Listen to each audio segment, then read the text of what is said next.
Har Har Mahadev. In this episode, we will continue with the glory of Shiva Purana. Sage Sudha then recounted an ancient history in connection with the glory of Shiva Purana. Let us hear the story of Devaraja recited by Sudha. Long time ago, in the city of Kiratas, there was a Brahmana whose learning was deficient. He turned away from the dharma of Devas and deviated from the practice of bathing at the time of Sandhya. He was known as Devaraja and he deceived people who trusted him. He deprived others of their possessions. Through such fraudulent means, he accumulated wealth. On one occasion, the Brahmana went to a lake to have his bath. A courtesan named Shobhavati arrived there. Realizing that the wealthy Brahmana had come under her subjugation, the beautiful lady was delighted. He wanted to make her his wife. She also consented that he could become her husband. His mother, father, and wife repeatedly tried to restrain him, but he did not pay heed to their words and continued to indulge in his wicked conduct. On one occasion, while they were asleep in the night, the wicked person killed his parents and wife and stole their wealth. His mind was full of desire for the courtesan. He handed over his wealth and the wealth he obtained from his father and others to her. When he had blown away all his money, the woman kicked him out of her house.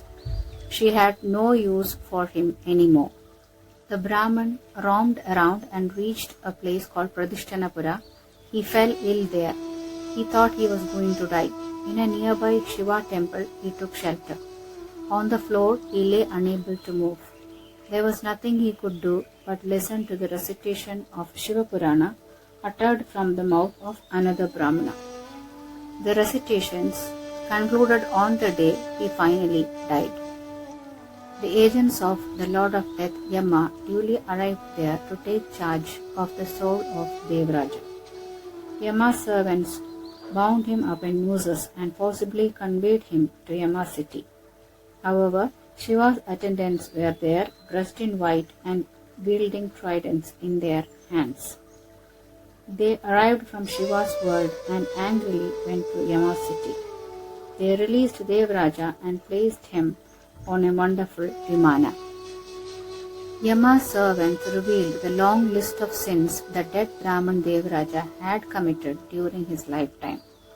The Shiva Ganas reasoned that what the dead man had done or how he lived no longer mattered, since the last few days of his life were spent in hearing the recitations of the holy Shiva Purana, which had cleansed him of all his sins.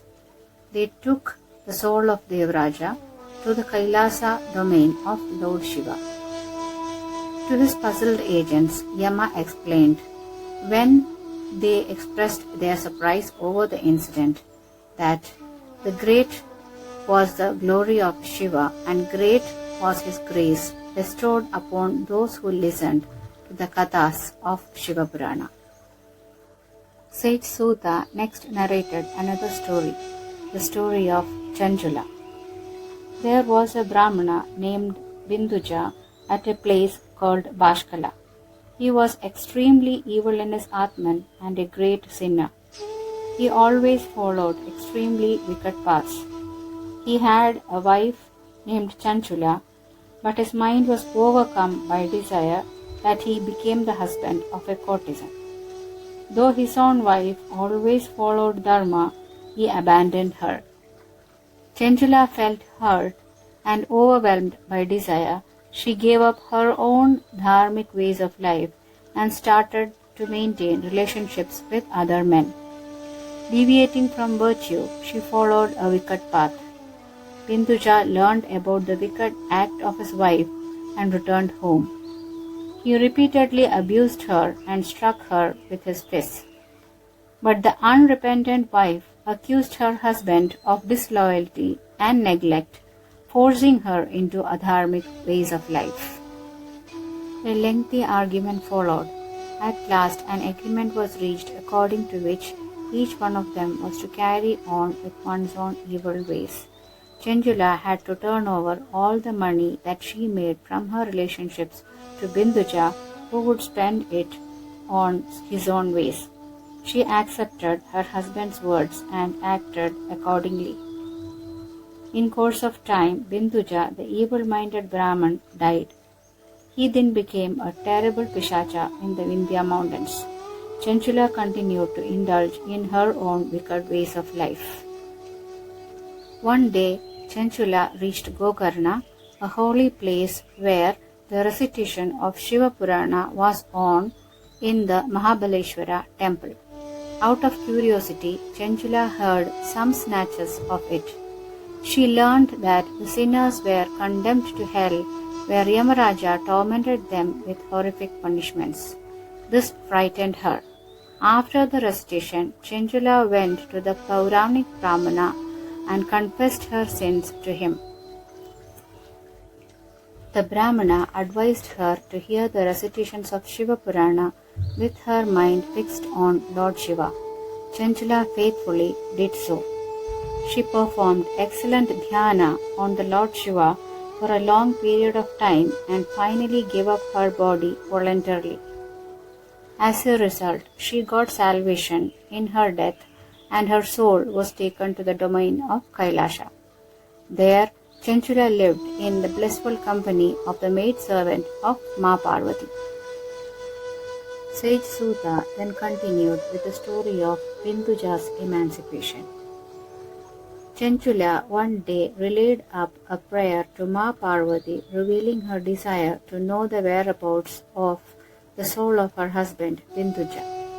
She learned that her husband would suffer the tortures of hell for his sins, and currently he was going through the woes of an unfulfilled spirit in the form of a wicked Pishacha haunting the Vindhya mountains. Chandula prayed for his salvation from the ghost life. The gracious Ma Parvati smiled and sent a Gandharva named Tumbura with her to the Vindhyas. Ma Parvati advised Tumbura to recite Shiva Purana to the tormented soul of Binduja to cleanse it of its sins. Accompanying Tumbura and Chandula also were two Shivaganas. Tumbura went to Mount Vindhya and saw the Pishacha there, with a gigantic body and large jaws. Tumbura and the Shivaganas forcibly seized that extremely powerful Pishacha and bound him up in nooses. Bound in nooses, he was made to sit down. So as to hear the account of Shiva Purana, all the Devas and Rishis assembled at that spot. With a lute in his hand, Tumbura started to sing the account of Shiva Purana. He started with the first Samhita and ended up with the seventh Samhita. Hearing the extremely sacred account of Shiva Purana, the Pishacha was cleansed of all his sins and gave up his form as a Pishacha. He swiftly assumed a divine form, fair in complexion and attired in white garments. He resembled the three-eyed Chandrasekhara. Binduja, divine in his Atman, ascended an excellent Vimana. Mahesha and Parvati welcomed Binduja. He was lovingly made a Gana and Chandula became Girija's front. So efficacious was the grace of Lord Shiva. Sage Suta continued to reveal the joy-begetting and sin-cleansing powers of Shiva Purana and the consort of Goddess Parvati. Suta exhorted the sages and other holy men to hear his narration with great attention. Then he resumed his elaboration of Shiva Purana. We will start with the Vidyeshwar Samhita in the next episode. Thank you.